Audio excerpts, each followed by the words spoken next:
I'm here at Comic-Con International at what I think is one of the best kept secrets. It's the Comic-Con International Independent Film Festival.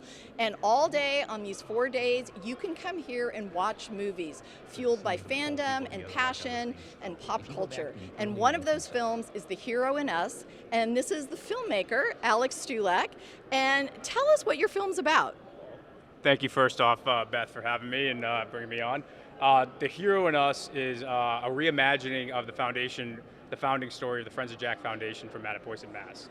They're doing, the Friends of Jack, just to summarize, really works with child life specialists and helping fund underfunded pediatric programs, Boston Children's, Mass General, all that. So Jack was the initial individual child that went through this, and we thought, how can we get more people involved and connected to this organization? Why don't we make a superhero film? These kids that go through these medical journeys are regarded as superheroes. So we basically took Iron Man 2, which is the superhero that Jack so resonates with because he has a shunt in his head, and we rebroke that. What if a superhero lost his superpowers and he had to reclaim his identity?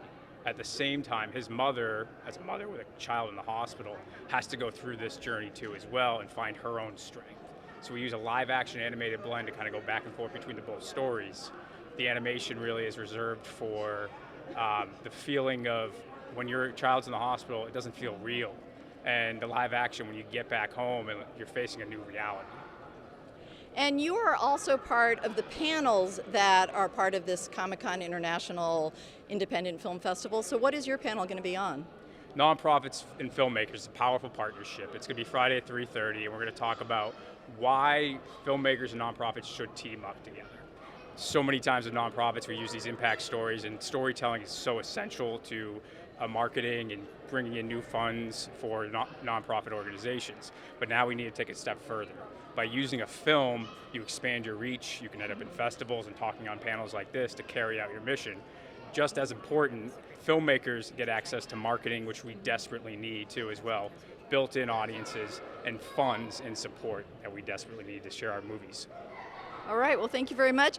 And we also have one of the judges who is part of the festival, and this is Jasmine Alexia Jackson. And you were one of the judges this year. So what is that process like? It was really cool. I got to watch everything before everyone else, and I get to judge alongside with some really cool people like Ian Joyer, whose work I've admired for years. So to see really cool up-and-coming filmmakers and original ideas, original thoughts, it's really exciting. I also used to intern for an independent film festival, so it was also a full circle moment for me. And how would you define the personality of this festival?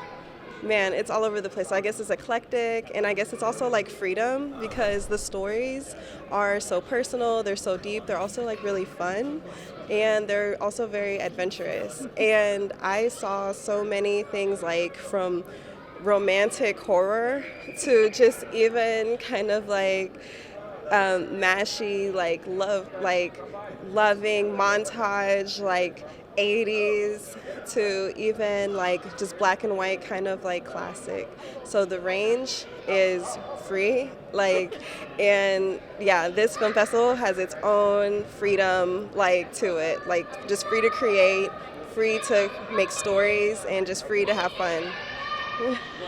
All right, the festival is going to run through Sunday here at Comic-Con International, and I'm Beth Accomando for KPBS News.